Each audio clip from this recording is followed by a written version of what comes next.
It was just after sunrise when more than 2,000 tattoo-covered gang members were forced to run into the giant white yard of CECOT, El Salvador's most feared prison. Their hands were locked behind them with metal cuffs. Their heads were pushed down. Their backs were bare. Some of them had tattoos that showed the exact number of people they had killed, tiny marks inked across their chests like a scoreboard of death. Armed guards in black masks shouted orders. No one dared to look up. Anyone who moved even a little was slammed back into place. These men once ruled entire cities. Now, inside CECOT, they were silent, shaking, and chained like they had never been before. And then, as the guards lined them up in rows, shoulder to shoulder, bodies touching the cold concrete, one prisoner suddenly collapsed. The guard froze. The other inmate stared without blinking. Something was wrong. But before anyone knew what was happening, the alarm inside the prison began to scream. What caused the alarm? Why did that prisoner fall? And what was about to happen inside the world's most feared megaprison? To understand this moment, we need to go back to how CECOT became the place where even the most violent gangsters feared to breathe. For many years, El Salvador was one of the most dangerous countries on earth. MS-13 and Barrio 18 controlled neighborhoods, buses, schools, even whole towns. People lived in fear. Gangsters walked with big tattoos on their faces and bodies.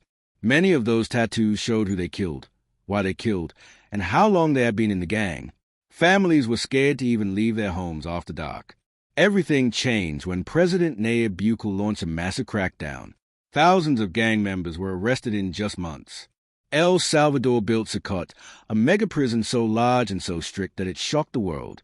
Inside its walls, there are no phones, no sunlight for days, no way out, just concrete, steel, and silence. And that is where our story takes place. When the first group of inmates arrived, the world watched the video. Bodies packed together, heads down, legs shaking as guards moved them like pieces of furniture. One inmate named Rivas, covered in tattoos from his neck to his toes, was known for having tiny ink marks on his arm, one mark for each life he had taken. In the streets, he was feared.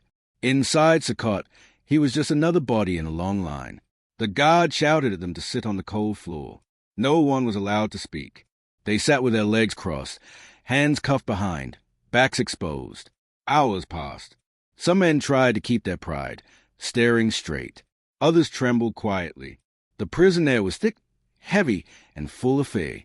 But everyone knew the same truth. CECOT was not a normal prison. There were rules here that nobody dared to break. Later that morning, guards ordered the men to stand. Rows of prisoners shuffled to their feet, still chained, still not daring to look up. Suddenly, a loud metal bang echoed down the corridor. A second bang followed. Then a third. The prisoners froze. Rivas lifted his eyes, just a little, and saw something that made his chest tighten. Down the hallway, guards were dragging a prisoner who couldn't walk. His body was limp. His tattoos stretched as his arms dangled. And then the lights above flickered. The guard shouted. A siren began to howl through the building. Something had gone wrong inside the most secure prison in the Americas. Before the prisoners could understand, the guards rushed toward them. And that is where Chapter 1 ends. Because what happened next inside CECOT would change the entire prison. Something extreme was happening, and the prisoners were right in the middle of it. The siren that echoed through CECOT was not an emergency. It was a signal for movement, something that happens many times a day inside the mega prison. Inside CECOT, nothing moves without alarms. Every shift, every inspection, every inmate transfer is signaled by loud alerts that shake the entire building. When the alarm sounded, all inmates froze, not because something strange had happened, but because any alarm means total submission. The guards lined the men shoulder to shoulder, still cuffed behind their backs. Nobody spoke. Nobody dared move. Inside CECOT, discipline is absolute. A voice echoed from the speakers. Prepare for inspection. This was real. This is how CECOT works. Inspections are constant. Movement is controlled by loud orders. Every prisoner, no matter the rank, is treated the same. The guards walked down the rows. They checked every inmate's cuffs. They checked posture. They checked tattoos, the biggest marker of gang identity. Inside CECOT, prisoners are forced to kneel for hours during inspections. Their heads must stay down. Their hands must stay behind them. They cannot speak. If someone lifts their head without permission, a guard immediately places it back down. No violence, but firm physical control. This level of control is very real and is used to prevent communication between gang members. The prisoners were moved to a bright scanning room. This room really exists. It is where prisoners are scanned for weapons, checked for hidden ink, photographed, documented by security teams. Inside that room, every tattoo is recorded because tattoos tell the government which gang the inmate belongs to and what rank he held on the streets. Some tattoos show years inside the gang. Others show the neighborhood they controlled. Some show their crimes. This process is real and part of the anti-gang identification protocol used by the Salvadoran government. The scanning room is uncomfortable on purpose. Bright, cold, and designed to keep inmates exposed and compliant. After inspection, inmates are taken back to their modules. A module in CECOT is not like a normal prison block. It is a sealed concrete unit with no windows, very little light, metal beds packed close, a single toilet shared by many, 0 personal items, no privacy at all. Inmates spend majority of their time locked inside these modules, except for controlled movement times like intake procedures, medical checks, meal delivery, time in the exercise yard, rare and heavily guarded. When the prisoners were returned to their module, the guards ordered them to sit on the floor again in tightly packed rows. This is how they are lined up during module checks. The silence was heavy. Inside CECOT, silence is not strange. Silence is a rule. Every man sat still, hands behind their backs, heads down. Then the speaker announced, "Module check complete. Prepare for food distribution." Food in CECOT is delivered under strict rules. Meals are small, served in metal trays. Prisoners stay seated and silent. Guards place trays in front of them. No talking during meals. A moment of calm, but inside a system designed to break gang communication completely. The speaker's voice was calm but very firm. New measures will begin immediately. All modules, stand by for detailed orders. The inmates did not move. Their heads stayed down. Their hands stayed cuffed behind their backs. Inside CECOT, every word from the speaker meant the rules were changing, and everyone listened. When the metal trays arrived, a guard counted each one aloud. The trays were plain, rice, a small portion of beans, and bread. No extras, no sharing. Prisoners did not pick up a tray until the guard gave permission. They ate fast, with heads down. No talking. Guards watched every mouthful on camera and in person. Food is not comfort here. It is control. Every meal is a moment to confirm everyone is in line with the prison record. After eating, the men were escorted back to the modules. The modules are tight rooms made of concrete. Bunks are close together. Light is dim but never completely off. Small cameras sit in high corners. The cameras run all day and all night. Guard teams watch banks of monitors far from the module. Every small move is recorded. There is no private time, no secret messages. The system is built to stop gangs from talking or planning. Some days, the speaker announces a short outdoor period. It is not the open sky people imagine. It is a high-walled concrete yard with only a thin strip of real light. Men line up, shackled. Guards escort them in small groups. They stand in formation. They may be allowed to lift their heads for a few seconds. Then the guard orders them to look down again. This is their chance to feel air on their face. It is short. It is supervised. It does not allow freedom. Cleaning tasks exist, but they are not given by inmates. When areas must be cleaned, guards assign and supervise the task. Hygiene work is done under watch so no one has private contact. Medical checks take place when needed. Trained staff examine inmates under guard presence. Records are logged. Names, times, and findings. Everything is written down in official files. Every movement, every check, every small task is on the record. Days here are long and very quiet. Men sleep in shift because lights stay dim. They cannot hide their faces from cameras or guards. Talking is rare. Eyes meet only briefly and then drop. Men think about family, about the streets, about what comes next. The prison's rules are designed to stop gangs from acting together. That pressure changes people slowly. Climax, the announcement. One afternoon, the speaker cut through the dim module like a blade. All modules, stand by. Detailed measures will be read in 5 minutes. Do not leave your positions. No one moved. The guards checked their radios. The control room monitors switched camera angles. The men looked up just a little, because every order now could change their routine even more.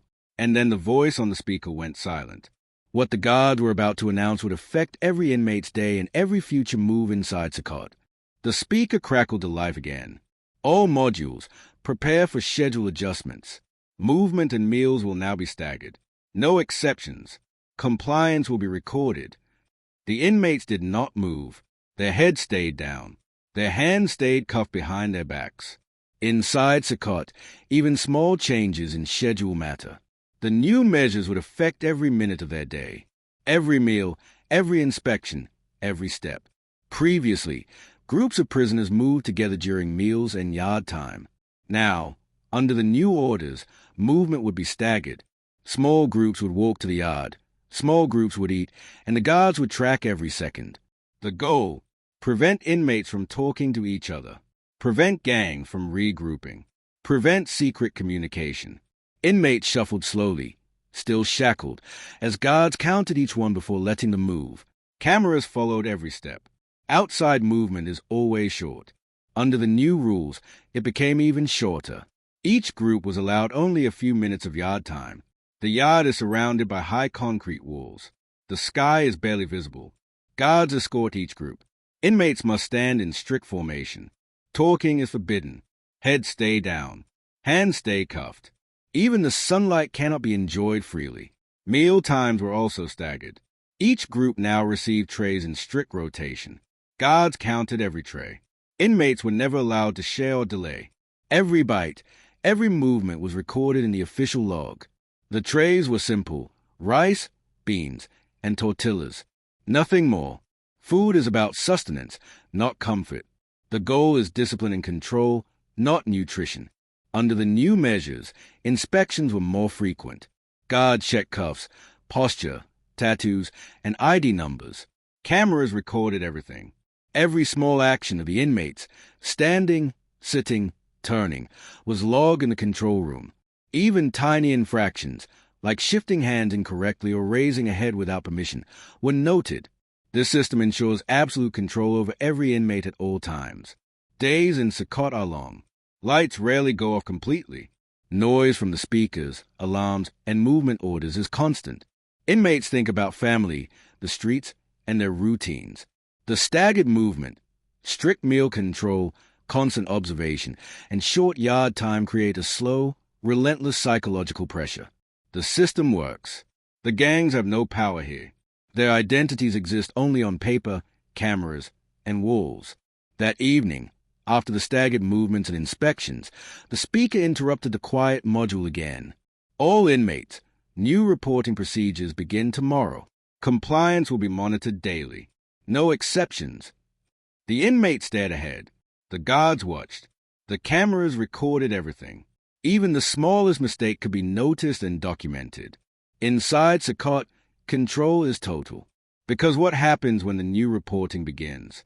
We'll test every inmate's ability to adapt to this total system of control. The next morning, the speaker came on again.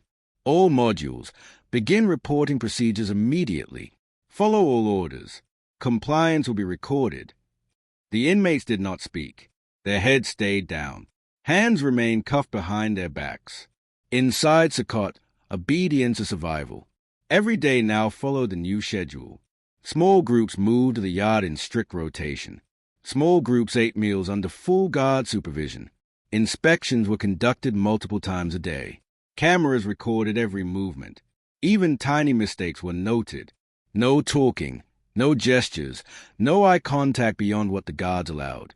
Every day was exactly the same, designed to break gang power and prevent coordination. Inside the modules, lights never went completely off. Cameras never stopped recording. Bunks were metal and tightly packed. Guards monitored constantly. This environment removes all freedom from the prisoners. They cannot plan. They cannot communicate secretly. Their gang identities exist only in records and tattoos, not in action. The hardest challenge was mental. Silence is long. Routine is rigid. Observation is constant. Prisoners learn quickly that compliance ensures safety and that resisting or trying to regain control brings only punishment or extended restrictions. Some inmates spent hours staring at the concrete walls, thinking of family outside, life before prison, and the streets they left behind. The system inside CECOT is designed to make gang leaders powerless and force obedience from everyone. For the outside world, it might seem harsh, but for the Salvadoran government, this method is working. Homicides linked to gangs in prisons have decreased. Communication between gangs is broken. Discipline is strictly enforced. Inmates abide by following rules, keeping heads down, and moving only when ordered. It is not easy. It is not fair, but it is a reality of life inside CECOT. By the end of each day, every inmate knows. Control is absolute. Obedience is survival. Observation never stops. Gang power is gone. This is a true story inside one of the world's most feared prisons. The shackles, the cameras, the strict schedules, and the controlled yards. They are the tools that keep the prison under complete order. No dramatized violence. No secret rebellions. Only discipline, surveillance, and survival. And that is a reality of life inside CECOT, a prison where gang power ends, and obedience is the only way forward.